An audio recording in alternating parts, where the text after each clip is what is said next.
In order, will you please stand and join me in the pledge? I pledge allegiance to the flag of the United States of America and to the republic for which it stands, one nation, under God, indivisible, with liberty and justice for all.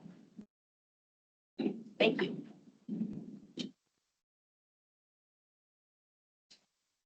We have the consent agenda in front of us and the agenda to approve.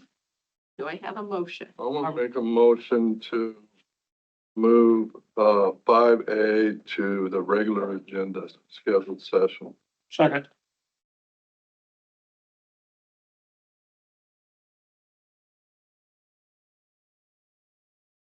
Are you putting that, Scott? Right below Public comments? 3B.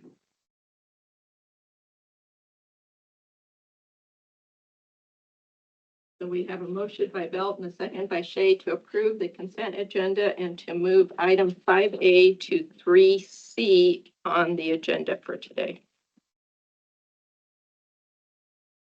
All those in favor? Aye. Opposed? I'll make a motion to accept the consent agenda. Second. Wasn't one motion? Oh, I didn't think so, but whatever the auditor feels Okay. is correct. I've got it written on here. You moved the Okay. item 5A to 3C.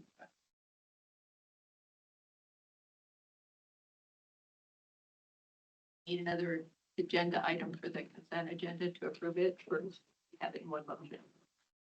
I think it's.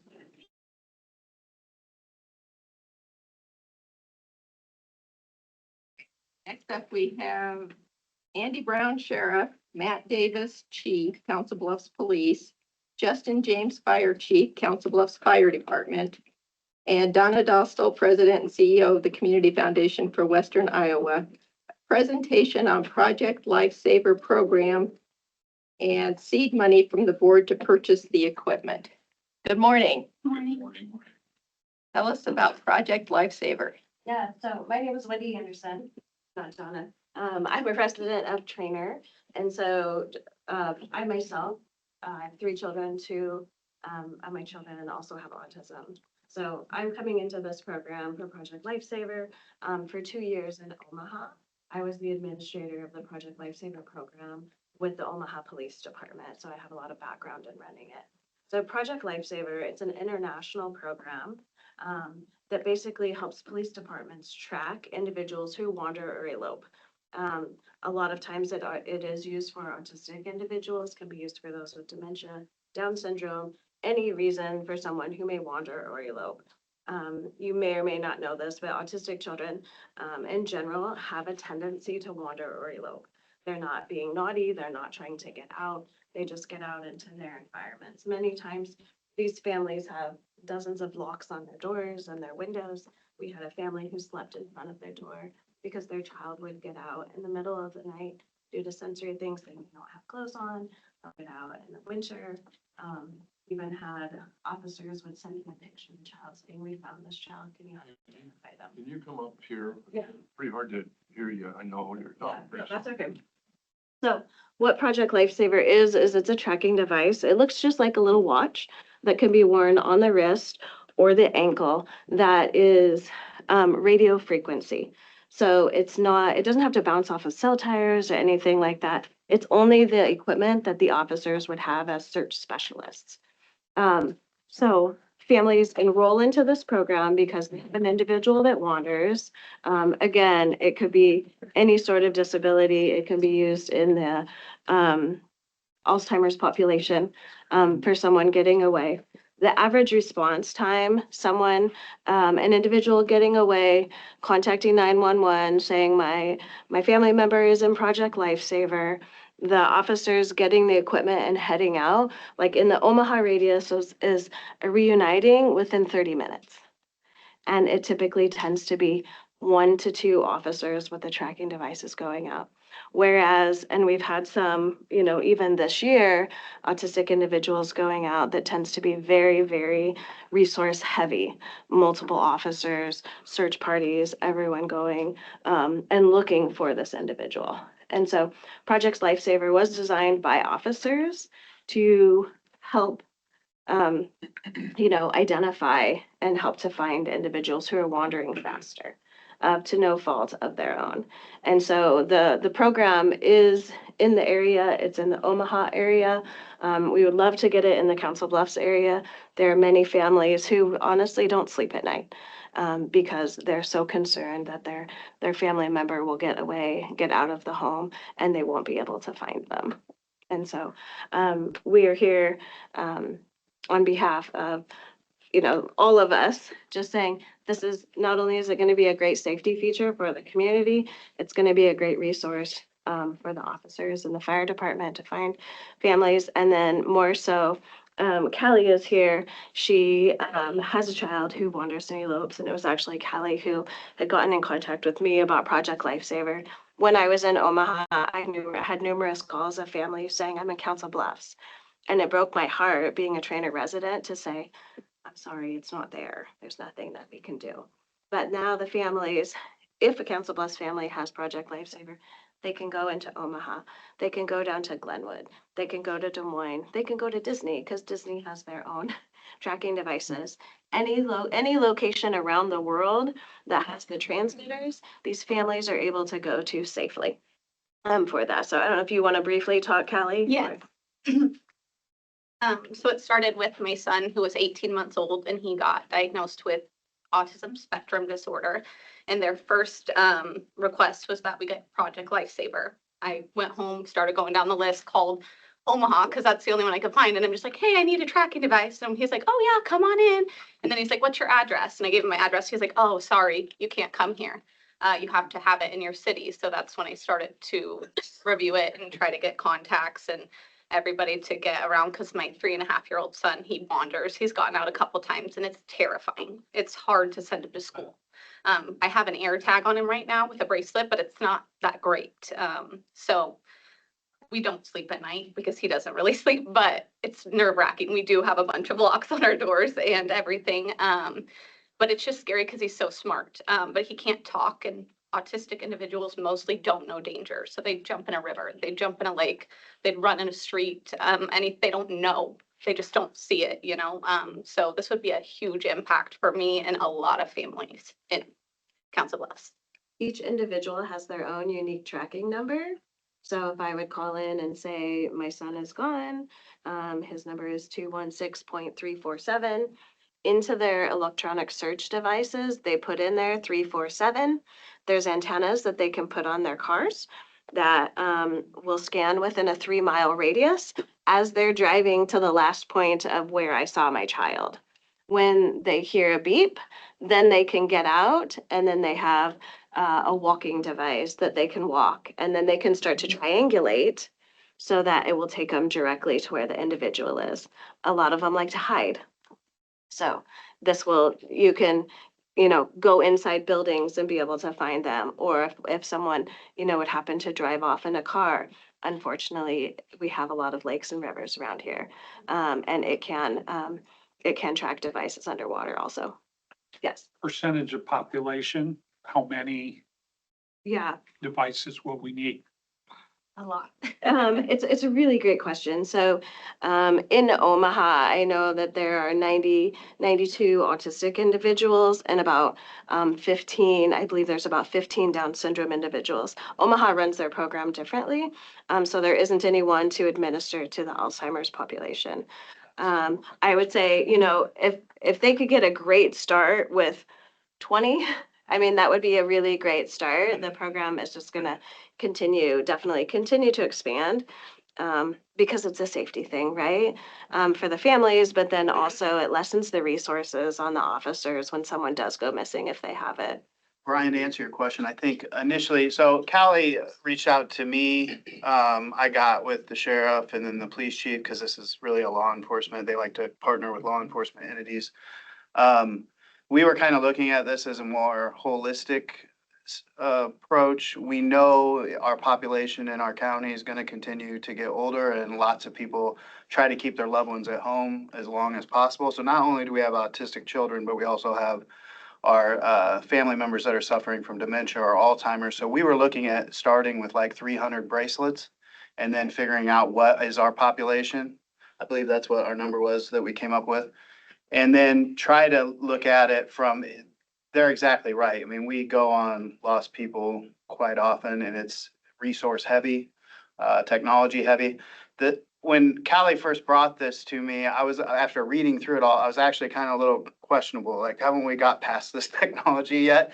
And after listening to them and then doing some more research, I mean, the benefit of an RFID bracelet is that it is so simple. It doesn't rely on anything. It's just a little tiny signal emitter that's putting out a signal that we have an antenna to read.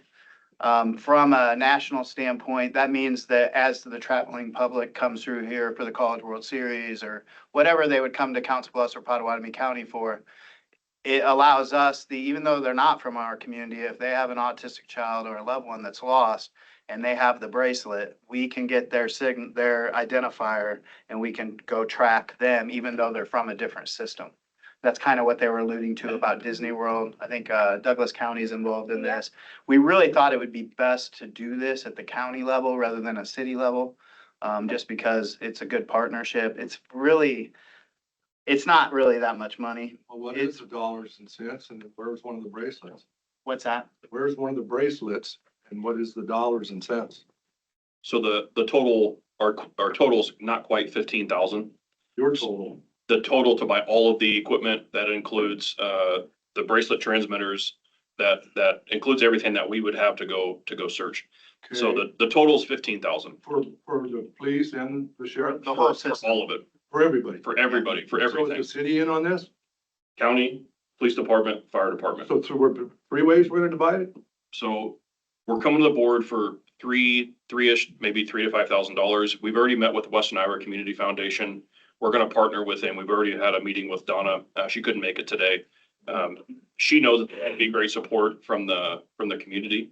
So the remainder balance for the funding, we don't think there is going to be any issue with us being able to find the funds to take care of it. We don't think it'll take very long to get that Ongoing money. expense every year. So the only ongoing expense is the battery. Is the Yep. So this Okay. is the device. We don't have one because we don't have them here. This is what the device looks like Okay, that so an individual wears. It's $385 for this device. they 385?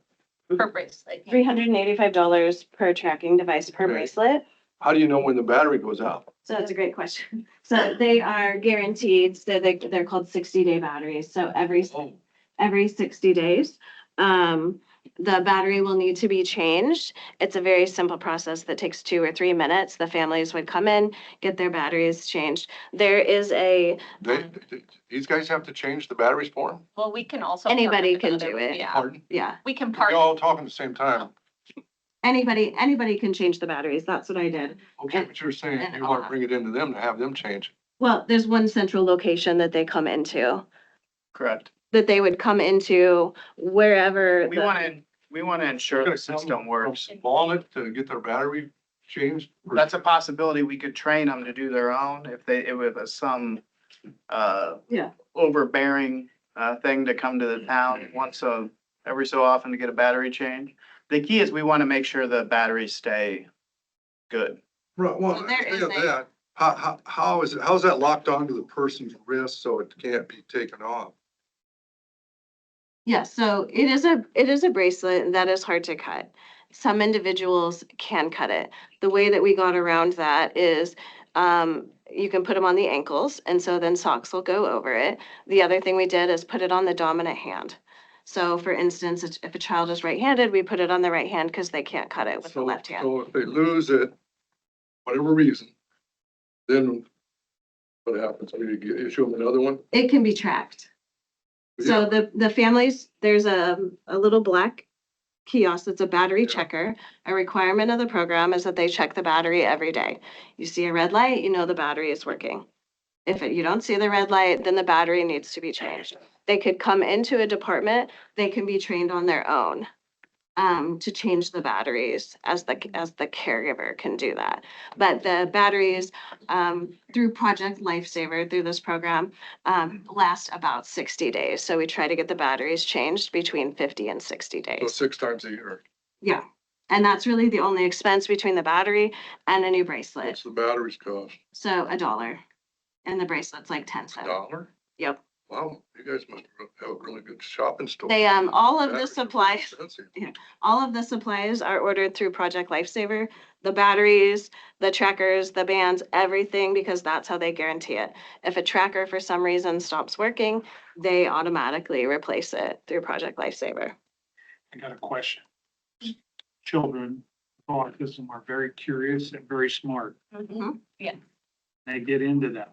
They cannot. So on the bottom side of it, there's a 4-pronged key. So the only way that you can get into the battery is through that key code. Okay, my next Yeah. question is the base units. What do they do? Keep one at the police department, one at the sheriff's? What? The search and tracking Yes. devices. Yes. So you were getting 3. We're looking to get 3, one for the SO, one for the PD, one for the FD. Okay. And so it would be a matter of someone calls in 911, then you got to get the search. An officer will go out to where the family is. Sorry, say she calls in and says, my family member is missing. An officer will go directly to them while someone else is getting the tracking device. You think 300 will be more than sufficient and possibly even for some elderly people? Absolutely, that would cover elderly too. I think it's a good program. Yeah. I think I've seen you guys search for different people and stuff.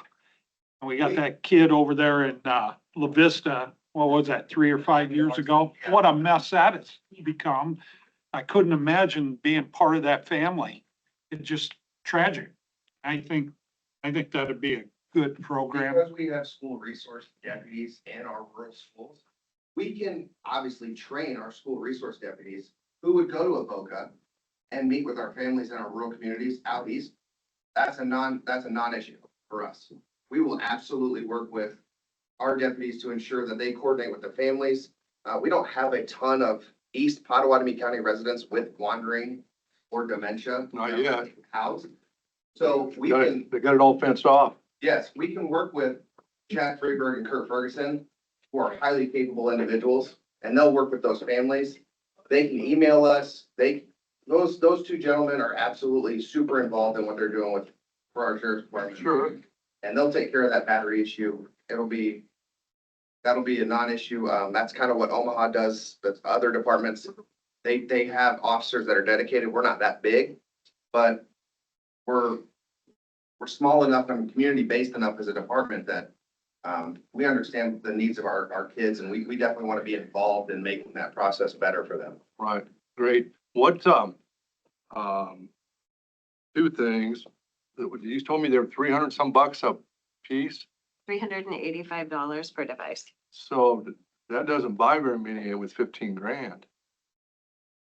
Don't buy 300 of them. That's what the company told us. This is what they recommend. Look at our population. This is more than enough to get you started. And here's all the transmitters you need. Your dollar amount is 14,000 and change. Okay, you guys are signing that contract? Yep, it's through the sheriff's office, but partnering, like I said, with the community foundation for private funding to take care of it and the ongoing costs. Okay, We just thought it would be good. During our meeting with Donna, we just talked about the different options, different funding options. She goes, I think it would be nice maybe to go to the board, let the board know that this is going to be coming to our community, because whether or not you guys participate, we're going to get the funding anyways. We just thought it would be a great way to brief you guys what is available to be in the county on the Chamber of Commerce Right. websites, that kind of things for those in trouble. great technology and great for the safety of the community and the citizens. One other question I got. So is there a verification from a doctor that makes the person eligible for this? Or is it just the person decides they're gonna come and do this? Yeah, I mean, autistic individuals have a diagnosis from the doctor. Right. Alzheimer's, and they'll have- dementia. Yeah, they'll all have a diagnosis, and families, this is just a family perspective, have been telling their physicians that their child is getting out of the house. Yeah. And so, I mean, there's an enrollment process to get into the program. Can And part you of see that in the questioning, process? I don't have the paperwork. No, again, but I mean, because can they you get it haven't. for me? Yes, so there's paperwork that they fill out, that they do talk about their child wandering, eloping. They have to get the diagnostic paperwork. Who fills out the paperwork? I'm sorry, I have more questions, but you just, It will We haven't be, had the training yet, Scott. Yeah, we haven't had We that. have all of those answers yet, because we were waiting to get things in order before Okay. Project Lifesaver comes and does the training for all the transmitters and all that. I just am going from my experience in Omaha. They have to have diagnostic verification, educational or medical verification of autism or Alzheimer's or anything, along with the paperwork. okay. Quick question. Is there any cost to the families for this equipment, this service? Nothing at all. Is there any liability? I don't know of anybody having Okay. any liability. I don't know of any, just the research that I've been able to do through their I mean, website. if they cut the thing off and we can't find them, that doesn't Not a come back. responsibility. We didn't cut it. That's up, like she said, it's up to the Okay. family to check it every day. If it's missing, thought. that family should be notifying us. Well, if you get some crazy kidnapping type person or broken relationships between a man and a woman and one takes the kid and isn't supposed to or whatever. I mean, there's situations where you're gonna have some of those things, I'm guessing, so. Let me ask, Oh. what are you asking for today? How much? 3 to 5, he said. 3 to 5. I know, but That would be almost a third of it. Like I said, whether or not you guys have the funds, we would get it done either way. But we just thought it would be a good way to partner with the county and the city and just a good show of agreement. I'll make a motion that we give you $5,000 out of gaming. that second, How about that? Is that a good show Great. of support? Appreciate it. I expect the same thing from Justin James to support. He started it all. I have the paperwork sitting on my desk to sign today with the community foundation to get the ball rolling. So I'm just waiting to come to you guys first. Well, I've got a few questions too, if I can ask them. This is to Justin, and you're our new police chief. I haven't met you yet, Mr. Davis. Yes, sir. And Andy. Are we gonna, do we need any additional staff for this? No, we do not. Okay. At least we don't. I mean, we'll handle it, but I'm sure you guys. The PD fully supports this, and we're gonna be sending officers to these calls for service regardless, whether we're taking the report, deploying a drone. This is just gonna be another tool in our toolbox to really, hopefully, keep these individuals safe. And then from, at least within the city, from, liaisoning with the families and replacing batteries, we're willing to have our city hall officer, a little desk there, be a battery kiosk. Families could go there, they can go by the PD. So it's all gonna be existing personnel. It'll just be another tool and another opportunity. I like the idea of constantly interacting with the families every 6 months, because we develop a rapport, a relationship through the battery. So I don't see that as a burden. And, our front desk officers, our city hall officers are already situated, so that they can provide that support. And if anything, it's gonna probably, if we have an event, it's gonna be less of an event by having this device instead of calling out, 20 extra PD or sheriff's office and volunteer firefighters. It'll be easier to find, the person with the Can I device on. talk you through a scenario? Sure. We have a missing individual that's in the county, not in the city of Council Bluffs. The officers in the field don't have any device to track this person or find this person, right?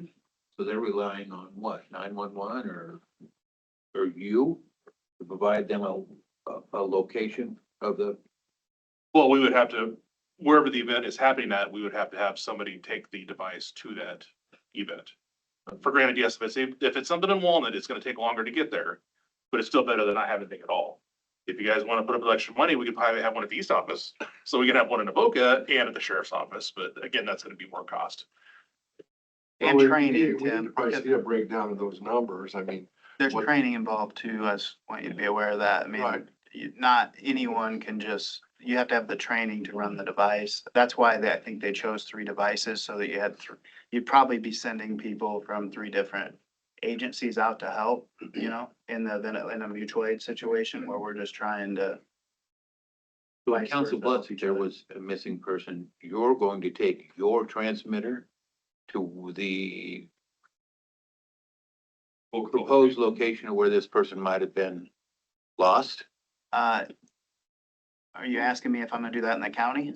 No, in the city, anywhere, Council Bluffs. Correct. I think some of the conversations we've had, we're gonna very kind of thoughtfully deploy where we put these three to coordinate and do closest response time. So if it's somewhere east in the county and the sheriff's office is closer, Chief James might say, hey, one of my stations on the west end will have it. We'll put it at the PD so that we can communicate and use those three, most effectively. We've already kind of at a high level talked about that, but since we haven't really gotten the devices yet, we haven't picked the exact location. So we've got to encourage communities out in the county for these to pick up these devices and they themselves be trained in some fashion. I mean, is that a possibility? And it has to be through a law enforcement agency, through the 501c3, the nonprofit. Part of their requirements is that, like, Chief James can't purchase it. It has to be purchased through a law enforcement agency. Oh, I see. And so we just basically become the facilitators, but he's willing to offer up his staff to help us train some of his staff to be an additional resource. And with 2 transmitters being in the city already, perhaps, like I said, we haven't found the final destination where these are gonna be at. Most likely, our device will be out in the county someplace, at the Oakland, that local community center is a place, or at the Avoca courthouse. So it wouldn't be make any sense for all 3 devices to sit in Council Bluffs, so Take your gun away from me, Justin? No. they need to. And then there's a I don't like possibility, getting into that. families themselves can buy these devices and just keep track of themselves. That's not a possibility either. It's the way the foundation is set up, it's got to go through a law enforcement agency because that 911, the kickoff is a 911 call saying, hey, my family member is missing. And then that triggers the response as we would go. So the way the foundation is set up, it's through their 501c3. Their policies are, it goes through a law enforcement agency. This is the same operation that's in Omaha, so that Correct. it'd be. Nationwide, Yeah. International. it's nationwide. It's international. Perfect. Yeah, as long as the community has the search tracking devices, anybody can be found. If the families know their number. And they do have a 100% success rate of finding the individuals, so. I'm sure there's some other parents that would like to have someone to set up. Yeah, for the teenager. Yeah. If there were more funding, honestly, if there were more funding and they could have them out in more communities, that would be fantastic because then it's a faster Right. chance of getting the transmitters out to find them. They're doing the best that they can with the funding that they have. So it will be relayed out there, but if there was more funding and they could get transmitters maybe housed at some of the fire departments, that the officers could get them from there and go out, that would be fantastic. How long are the transmitters good for? This whole project was created by an ex-special forces guy who I think came across one of these events, if I remember the history of it right, and was like, this makes no sense that we can't come up with a solution to finding lost people. And so he basically applied a rudimentary technology. The transmitters don't really go bad. They're literally like something you'd see in the 1960s antenna. Radio Shack stuff? Yeah, Yeah. yeah. Free It's Radio that Shack. level of, It's that level of 1950s technology. technology. It's not extreme technology. I mean, and that is why they think it's better, because it's so simple. Oh. So it's not, I thought, well, man, we have GPS and we have all these things, we have cell networks, but sometimes that stuff doesn't work. And sometimes when you need it most is when it don't work, so. We can save a family some heartache. That's the tracking device. Is this a one-time cost? So, Yeah, just the batteries, the ongoing. What, yeah. no liability to us, to the county, for doing this either, right? On those wristbands, you said the only ongoing maintenance is that you need to, change the batteries. How easy are they for an individual to take off? She had said earlier that there's on the backside of No, the, not the battery. well, I'm assuming it's probably gonna be like a bad example, like a permission parole monitor, where it's a heavy, like, rubber band with wires inside of it, so it just can't simply be cut through or even pulled off. Don't quote me on that, but I'm guessing They that's put what them it on is. tight. What's that? They put them on tight. They You don't can't slide slide them off. So out of the 90 individuals that I monitored in Omaha, I would, like, not even once a 60-day cycle did we have someone cut one off. That's the only way to take them off, is cut them off. Yes, they have to be cut off. Yeah. Occasionally there are individuals who like, maybe someone just continues to cut it off and the program isn't a fit for them. But you know, typically within 2 or 3 days, if anyone has any sensitivities, like it just becomes part of who they are. And then they would get to the point where they were actually mad at me for taking it off Yeah. because it was something that was on them. And Mhm. so I would say, you know, out of that 98% of the time, like it wasn't ever an issue at all. So there are more ongoing costs except besides the battery. It's I just mean- the battery and the band. And, yeah, well, you can't take it off, right? It cut off, Cut put a off. new band on and put it back on. Yeah. But the new band is what you said, $6-7? Oh, it's think not even $1. that. Well, the battery was $1, but I thought the band was more. No, the band is like cents. Okay, Yeah. so it's like the device is the $300. The band and the battery are each under $2 for Yeah. the thing, because then the device could go back into this new band. So this device can be worn in the shower, in the bath, in the swimming pool. Yeah. I mean, It never comes off unless you're changing the battery. I'd like to see the dollar figure that they spent on the La Vista thing. I really would. They've spent a lot of time and a lot of money on that, Still and gone. it's sad. that Maybe that they'll happened. give us some work if we could take some more staff. Oh, This is good. For you. I like this. Wendy and Callie, thank you for your passion Yeah. in Yep. bringing this project to Very good. fruition here. I look forward to getting it So when would implemented. this go live? I will email him today. So, I will get a hold of them and tell them that we're pursuing forward. We'll get the paperwork signed with, the community foundation. We'll get that started. how long is the education that we're talking about? 2 days. 2 days online? No, sir, it is in person. Okay. Yeah. So then Maybe, you gotta get recertified every year? No, sir. Once you're taught, you're taught. And we can go ahead and teach our volunteer fire department. The best thing about that ability is we'll have people with our volunteer fire departments who know how to use it. Chief James's entire fire department. The reason we want fire departments with us is because as soon as we recover that individual, we want immediate care. No better care than right there. So that's why this whole group coming together, coordinating with the police department. I can't tell you how many times we've worked together with them day in and day out, whether it's simple traffic stops, calls for service. It just brings our communities together, of first responders, and then helps these families know like, okay, every first responder entity is involved in this. I trust them and they're gonna be here for my kid at their time of need and they know what they're doing. Plus you have them identified. Yeah. Yep.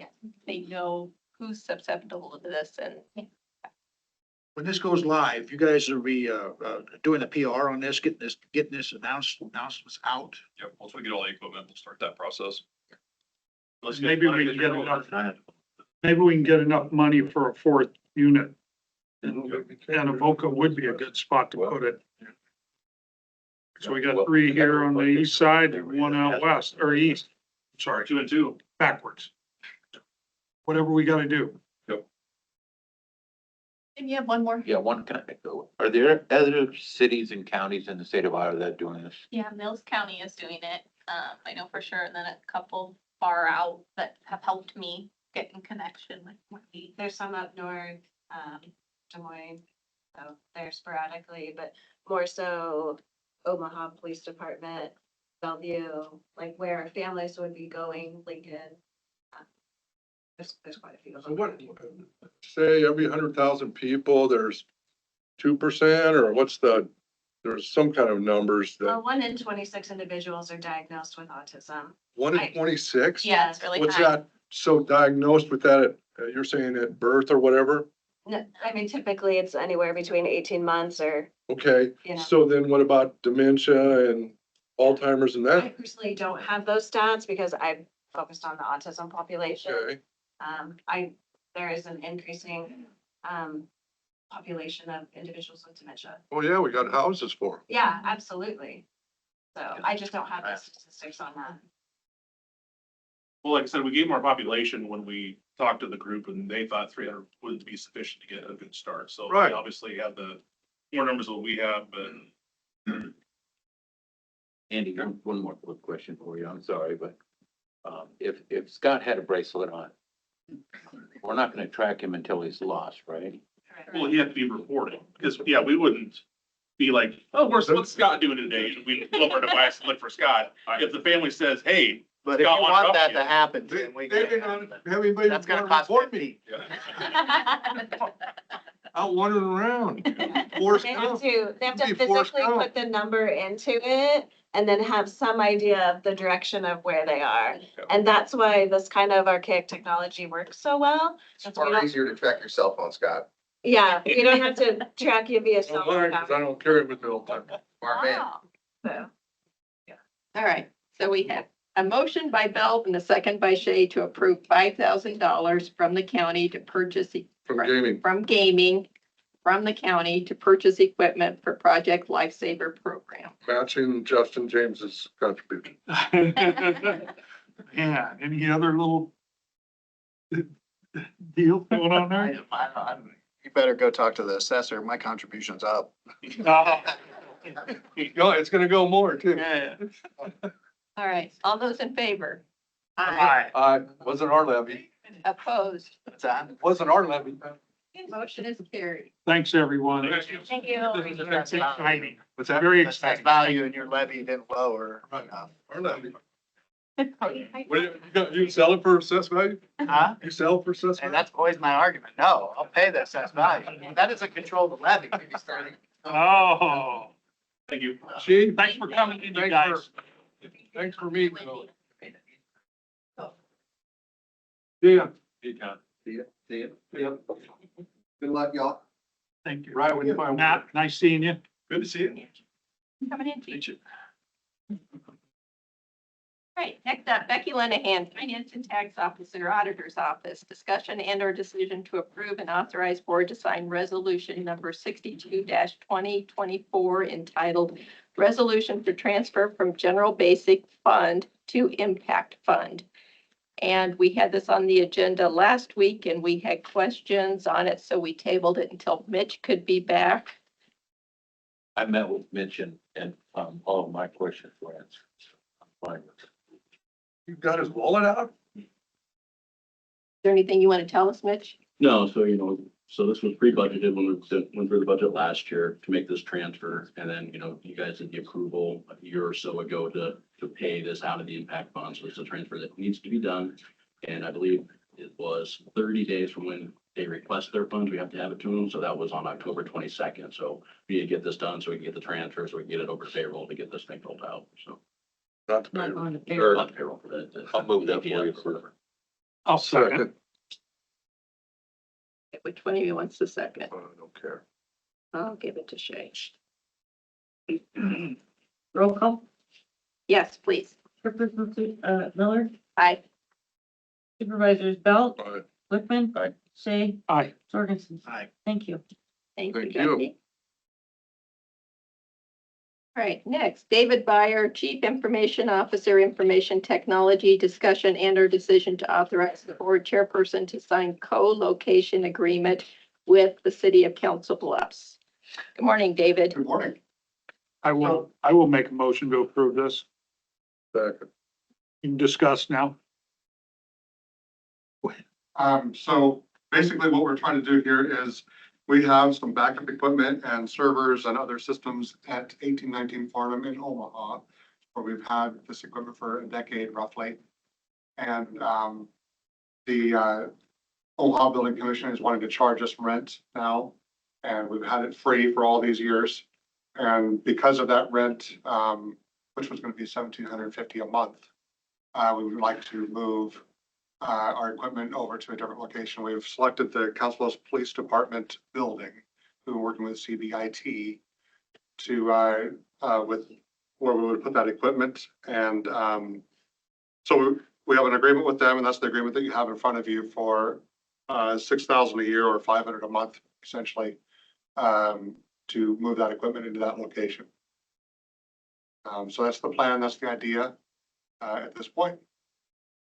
When would that happen? Early December is the plan. Here this year? Okay.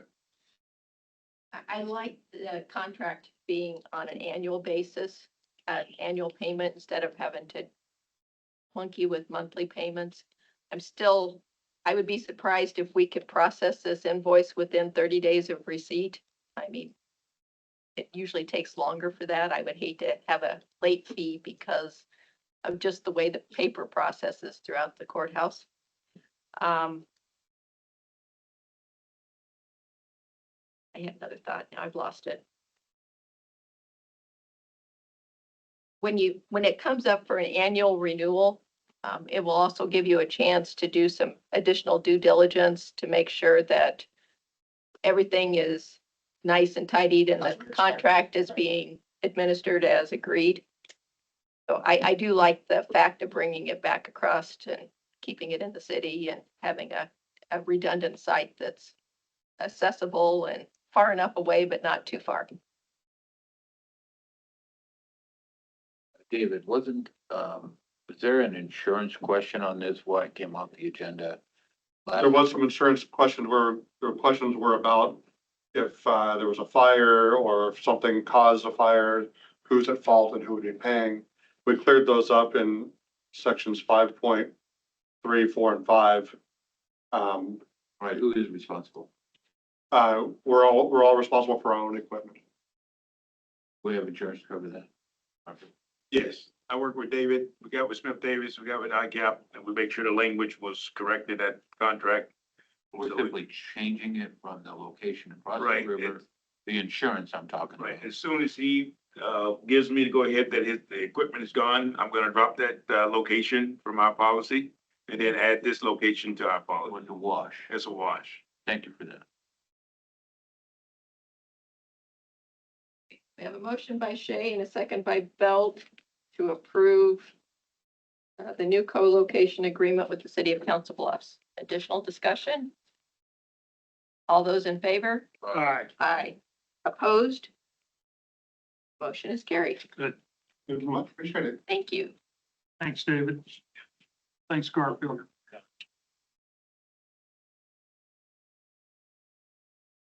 Next, Kristen Bracker, attorney, and Lee Voss, treasurer, discussion and or decision to approve abatement on parcel number 7444024290008 located in Council Bluffs.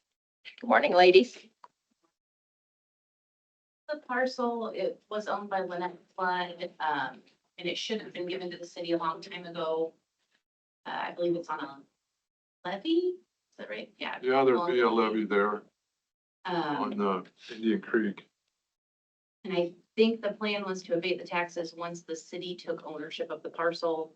They now have ownership of the parcel and it's been changed over in our system.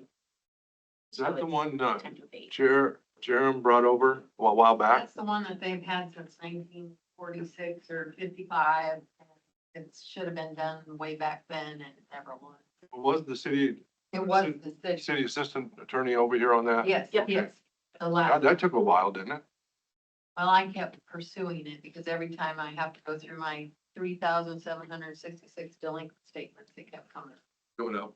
There was a quick claim deed back in July, but it didn't get changed over until recently in our Taylor system. Wow. Okay. We're a little behind, I think. I'll make that motion. I'll second. Motion by Belt, and a second by Shay to approve the tax abatement. All those in favor? Can I just one more question? What was the amount on it? 14,300. 14? What did you say, 1993? Pardon Did me? you say 1993? Yeah.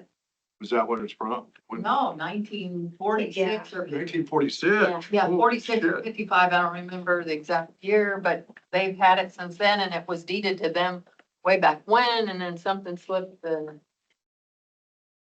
just Okay. keep pushing on. Yep, Yeah, plenty more to go. yeah. Only one. Let's get him cleaned up. Fine. Working Yeah. on it.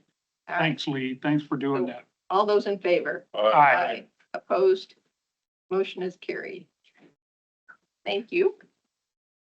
Next, Heather Schaefer, Human Resources Assistant, discussion and or decision to approve request for insurance coverage extension while on donated sick leave as outlined in policy 606, item I, or of the employee handbook.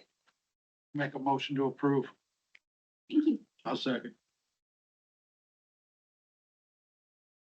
Any questions, anybody? Yeah, this is just I am appearing in support for this employee and the department. Simply put, your approval of this extension allows a particular individual to be able to continue to pay the employee-only premium for their insurances for one more month. As you'll see in both policies that once an individual runs out of FMLA, they may be responsible for covering their entire premiums. Mhm. So, Both sides of it. yep, so this 30-day extension allows this individual to have one more month of continued employee-only contributions. I don't remember us having this in front of the board before. Is this a first unique time we've done this? Yeah, that's a very good question. And it just doesn't, it doesn't come up because 12 weeks of FMLA is usually pretty ample. So it's very rare circumstances that individuals find themselves in positions where they exhaust all of their FMLA balances for the rolling calendar year. So So this it's is a 13 great weeks. courtesy. It's 13 weeks then? Well, they're out of the FMLA piece, so the job protection piece. This 30 days just allows them to continue to pay the employee-only premium. Days. Yeah, 30 days, yeah. Okay, so that's basically 16 weeks? An individual who's on donated sick time is said to be on an unpaid leave of absence. So The difference here. that's the why it's difference, yeah. before us.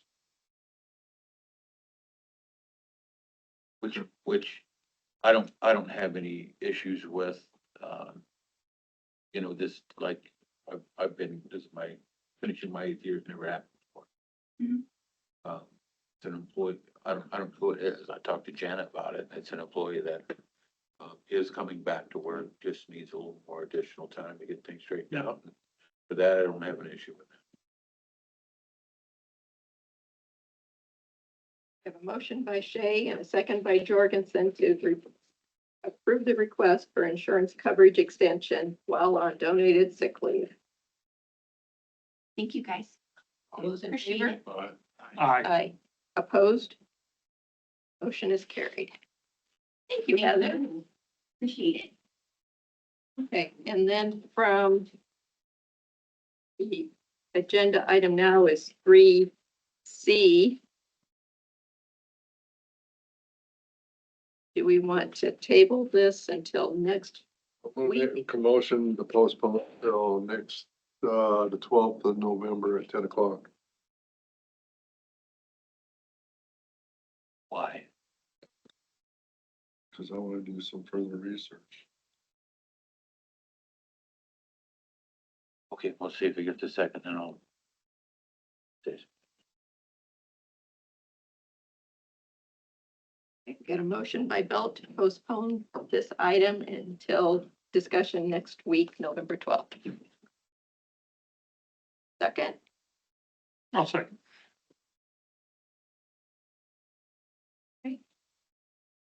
discussion? Yeah, we have made it a policy to pay out of class pay when one of our department heads are out. In this case, our HR director is out. And next in line is Heather. And she's working as the Director of Human Resources right now. Taking all the questions, doing all the work.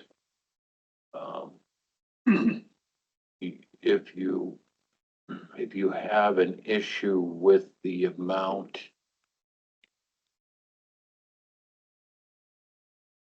of the out of class pay, then it's something that we should take a look at on policy level. Should there be a limit to how far we go with out of class pay? We've did it for, I can't remember everybody, but we've done it for Matt Wyatt when he was out and Pam took over. a number of different situations, and this one is no different to me. If you want to take a look at the amount of out of class pay that we allow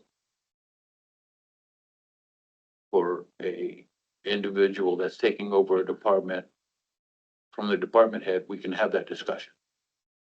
But this is something that we've all done, we've always done, and I don't have an issue with it at all whatsoever. She's been working in that capacity since, I don't know when Jan left. Last October Wednesday 31st. Okay, or Thursday. so not an issue. The department head is exempt,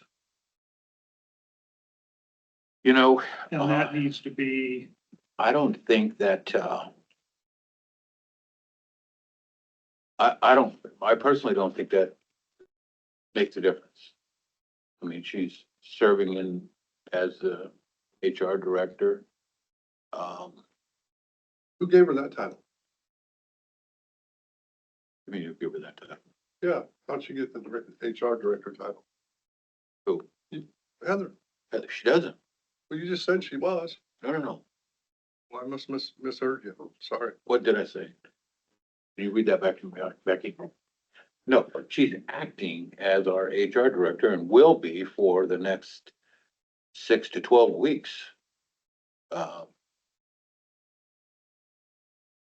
Anyway, The only thing with the exempt is if she's not exempt, then we can collect unemployment or not unemployment, overtime at that higher amount, time and a half. but exempt should, if she's acting HR director. She should be is it non-exempt? she should be exempt then. Exempt. Exempt for So then overtime. you're not allowed any comp time, you're not allowed any overtime. It's Correct. your straight 40 hours Correct. is how it should be, because that's the same position that the HR director is in. Right. Okay, so then we could add,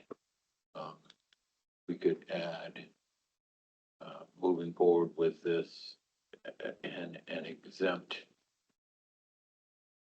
category or whatever, Status during during, the time Jan is gone. But there we're changing policy, and we can't change policy. The policy address exempt and non-exempt? It doesn't, and it needs to. But I agree with that. I think we stick to having it next week, but let's do what you gotta do. Well, she's serving in that role right now. I have no issues paying for his department head salary, but if some policy needs to be changed, exempt and non-exempt, I'm all for getting the policy changed at the same time to allow her to operate in that capacity. Policy committee could take months. Yes, it could. So we'll move forward with the way I it don't is think right they'll now. meet until January, are they? we're still having meetings, Oh, are you? and Heather would be in charge of policy committee, and we can move it through. Oh, yeah, she can do it all herself then. Because that's the role she is taking on for the additional responsibilities. And work it from this date. Since it's on our agenda. Would that be acceptable? As far as what? Like her pay and stuff? Go back to the 31st. Yeah. Pardon? Go back to the 31st. Okay. Well, no, I believe no, the it would policy be says 6 days days. after, on the 6th day. There you go. Yeah, or 5 days. What I would have issues with, this is myself, and Heather, this is nothing against you at all, but her getting paid in some fashion more than who she's filling in. That's not happening. Yeah. It would if she got the overtime. Correct. Acting, or the director does not get overtime. So the way the form is filled out today,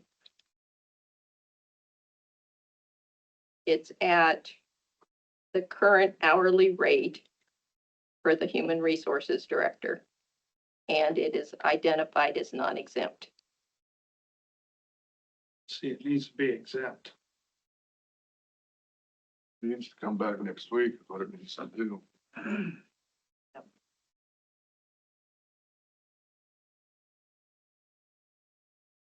And the pay would go from the original 6th day, correct? Correct. That wouldn't be an issue. No, I don't think we'd mess with the 6th day at all. Okay.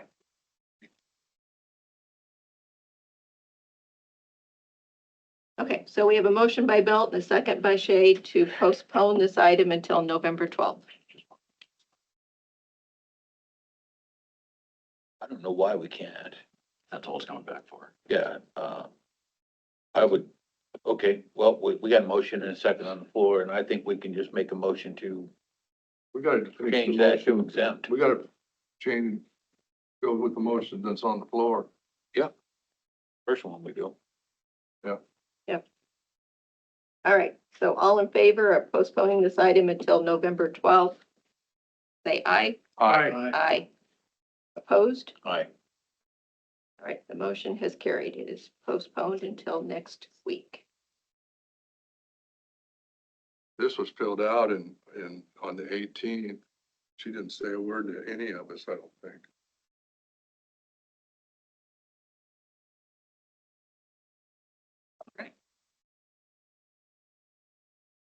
Committee appointments, updates from the past week. Last night, I was at the Minden Bowl ribbon cutting and grand reopening.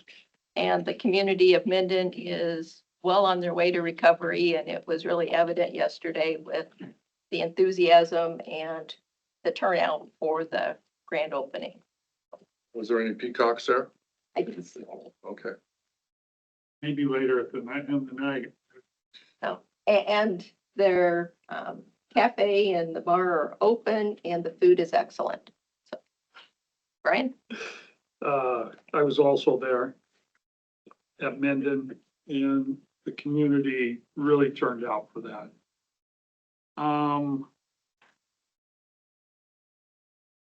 Last week, we had some medical examiner applicants. Got some bike trail meetings. With over some motorcycle playground down there by the river.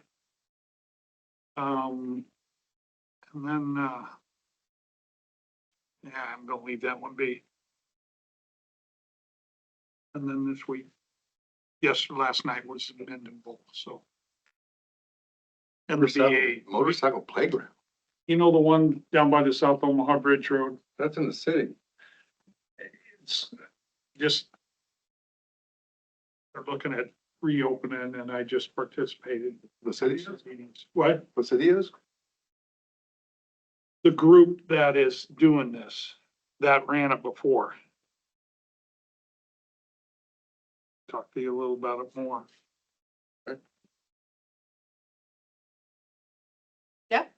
Let's see, the Ukrainian delegation, came into town. We did a visit with them. Very, very interesting what they had to say and what's going on in Ukraine these days.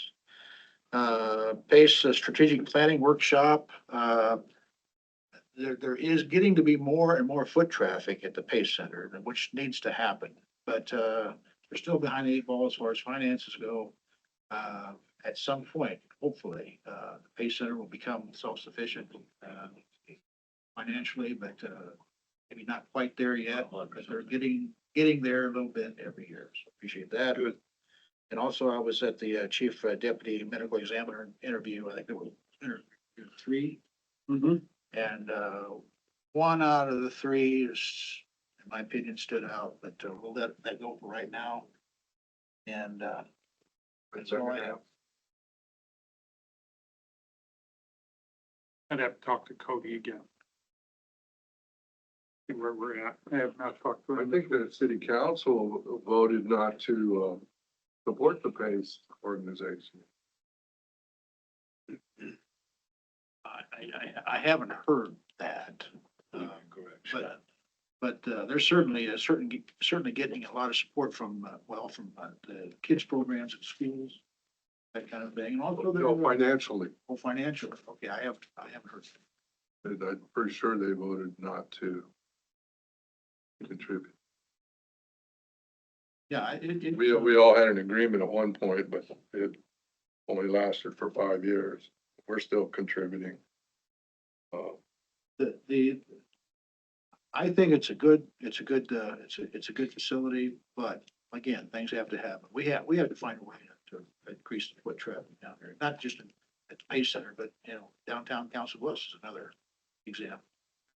We had a restaurant that closed up here recently downtown. Yeah. One that closed up, one that opened up. Yeah, that's right. That's right. They see the list in Omaha that opens and closes every week. Yeah. Thanks, Jeff. Tim? Yeah, I've got a couple, well, I'm kind of waiting until David gets here, but, Heather, thanks for popping in today. There's a couple of announcements that are on the intranet. Yes, I saw those. What's going on? It just has something to do with the feed from, I'm working with IT on it. I'm not sure. It's the same thing that happened before, and we were told that it was resolved and that there was nothing that NeoGov could identify or government jobs could identify as being the issue. So we're working with IT, and we'll work with NeoGov too to figure out why. Those are nowhere in our system. Those jobs are nowhere in our system. So I have no idea where they're coming from. It has to do with the feed through Neapolitan Labs and government jobs. There's a transit manager posted for Douglas, Arizona. Yeah. There's a public works director for Douglas, Arizona. This one, I don't know if this is real or not. It's Parents as Teachers program. It's real. That is real? That's a real one. Well, sweet. We got 1 out of 3. That ain't bad. Okay, so we're working on that. Yeah. Okay. Yep. That's all I have. Okay, well, I went and seen the Ukrainians. Didn't know you guys were gonna do a family picture, or I probably would have stuck around a little longer. But I really want to I say congratulate and thank all the poll workers that are working in Pot County. I know there's probably some struggles today, but it's very good that those people are out there willing to do that. And hope we have a safe and ending day of voting for all of Pot County. And the extra efforts from the auditor's office have just been tremendous, and security and everybody who's managed the crowds the last 12 days. It's exciting to see that many voters. About time this country turned out for a vote. I think a lot of those that I have talked to are going to learn how to absentee vote. And then we've got the Veterans Day Parade on Saturday In the at 11. likes of their own home. Right. No public for today? It's voting. He's still in line. All right, so moving into closed session. I need a motion. So moved. Second. Motion by Bill, second by Shay, to go into closed session pursuant to Iowa Code 21.5, parent 1, parent I, for discussion and or decision on personnel matters. Becky, will you call the roll, please? Yes, Chairperson Miller, Aye. Supervisors Jorgensen. Aye. Shay, Aye.